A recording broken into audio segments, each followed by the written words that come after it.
May nag-cancel na ba sa'yo ng order? Yung hindi lang basta order yung bulk order. Yung ang tawag doon, pinagtuunan mo ng time. Yan. So, sa akin, meron kaming experience na ganyan. At to be honest, yung effect niya is very iba yung paghatak niya ng energy pababa. Ayan. Pero ito yung una mong gawin.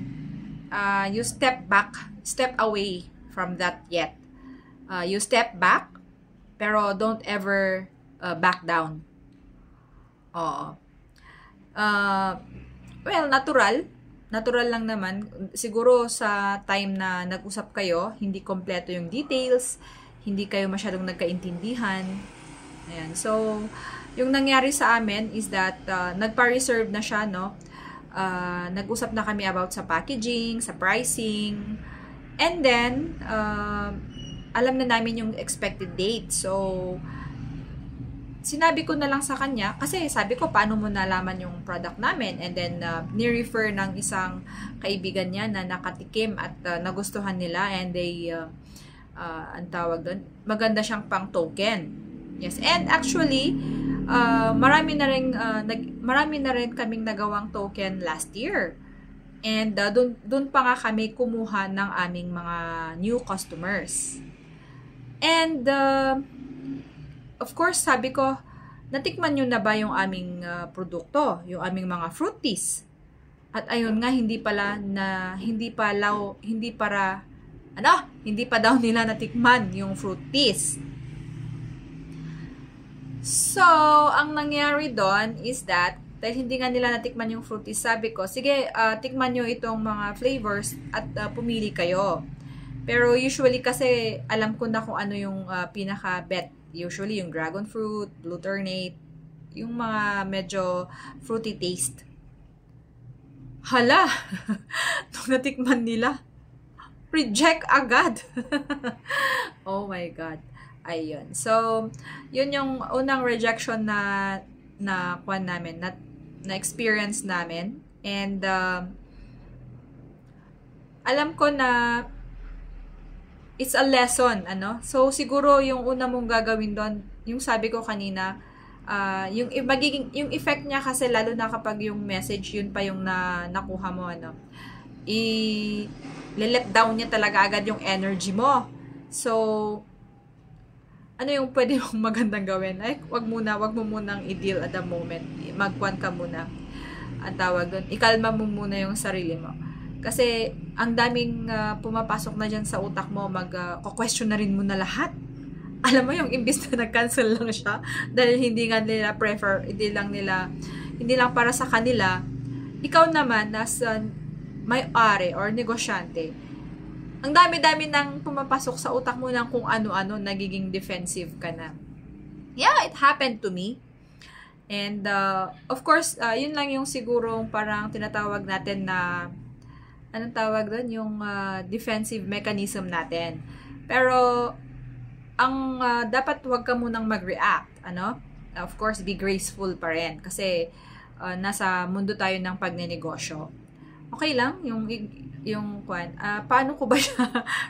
paano ba ako nag-react dati? Yes, I just say, okay, no problem, sabi ko lang sa kanya. And then, yung sample kasi medyo sobra din, sabi niya babayaran niya. So, sabi ko naman, no, it's a gift. Yan.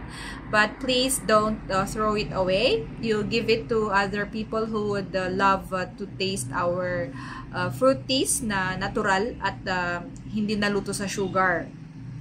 Yon. Kasi yung reklamo niya is mapait. Yan. So, of course, hindi ko na masisisi yung lemon kung bakit kasi siya mapait. Ayan. So, anyway, iba-iba tayo ng panlasa, iba-iba tayo ng preference. At naiintindihan ko na yon.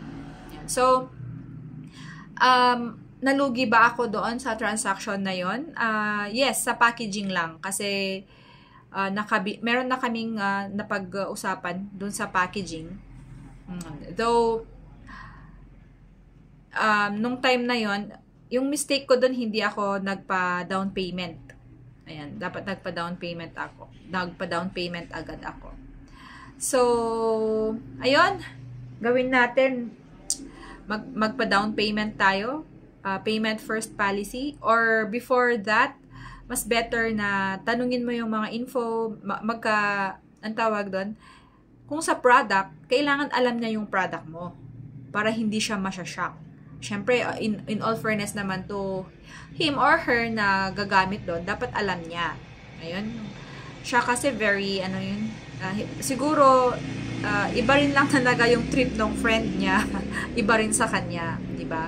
May kanya-kanya nga lang tayong trip. Ayun. So, yeah, yung gagawin lang naman doon is, yes, i-review mo ulit. Pero sa akin naman, trinay, kung yung sa pait kasi ng lemon, marami namang paraan yun eh. Hindi pwede mo namang kulangan, pwede mong tanggalin yung lemon kasi masarap pa rin yung blending ng mga fruits. So, I just thought na baka kulang sila sa budget.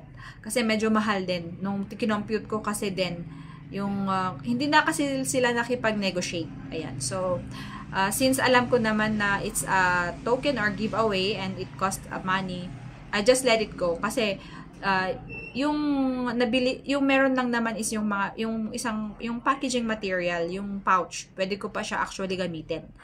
Ayun. So, siguro, yung nangyari lang at the moment na narinig mo na nag-cancel, di ba? It's nag-cancel siya. Wag mo nang questionin lahat. Yun yung nangyayari sa atin eh. Kino-question mo lahat yung mga tinatry mo nang i-build nang dahil lang sa isang order na na-cancel na yon. Wag! Aralin mo kung bakit siya na-cancel. Kung dahil sa preference lang nila, then let go, di ba? Hindi nga, parang yung kwan lang doon is hindi ikaw yung pinili. Di wag, ganon. So, try to learn how to let go at kung tinitig kong, di ba, syempre kung maraming beses naman na maraming nag-cancel sa'yo, baka talaga sa akin ang problema. Pero it's a first time to us. And kasi halos nung last year, halos naman is more on, tuloy-tuloy naman. May pa-company giveaways pa ako dati. So, ang dami kong question. So, mali pala yun. Hayaan mo sila. Yeah, they, of course, yung mga lemon or mga dried lemon or dried fruits na na-prepare, pwede pa siyang ibenta. Actually, hindi pa kami nakapag-blend. So, kasi sabi ko kapag nakapag-choose na siya actually, kapag nag-go na dapat, yan, doon na ako, ang tawag doon, maniningil ng down payment. So, yeah, it's better to have a clear communication then on both sides. Ayan, so para walang masasaktan. And it's a very good learning experience, no? From that experience do sa cancellation, napaisip tuloy ako, paano nga ba, ano ba yung product na pwede kong gawin out of that, Ayun, so dati cancel out ko lang yung candied lemon. So I think it's about time also na meron tayong i-process na to make it delicious, na yung pang-kwan talaga sa yung flavor, hindi yung natural na masyado na ganon. So, yes, every canceled order is not the end. Okay? So, it's a lesson actually. And from that lesson, magkaroon ka pa ng opportunity at baka magkaroon ka pa dyan ng product idea. O, diba? Sa una lang masakit. Pero, if you try to let it go, hindi ka masyadong reactive, no? Wag kang gagawa ng something sa sarili mo lang. Pero after that, okay na.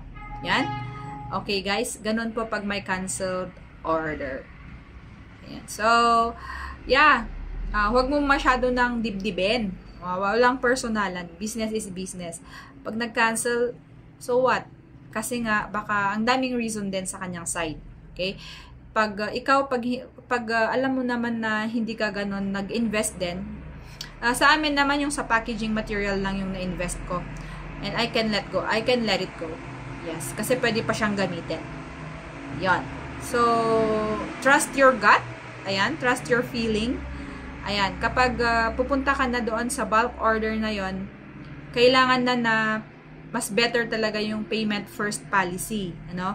At una sa lahat, tanungin mo kung alam niya ba yung product mo, or siya ba talaga yung market, alam niya ba talaga yung binibili niya. Okay? So, anyway, thank you doon sa nag-refer. At least may nagre-refer sa aming product, o diba? Yun. And another thing is that, ayun, yung magbayad muna siya. Kasi bulk order yun eh. No cancellation policy. Ayan, diskartehan nyo na paano gawin yun. Napakahalaga nun. Diba? Ano pa ba? Don't take it to heart. Yan, wag mong personalin. Yan. So, yung question lang nga doon kung paulit-ulit na nag-cancel. Hindi naman. Pag first time lang yan, wag mo nang let it go. Let it go. And then, move on and then improve again. No? Tignan mo kung ano yung pwede mo pang i-improve. And it's a lesson learned. Yan, guys. Bye!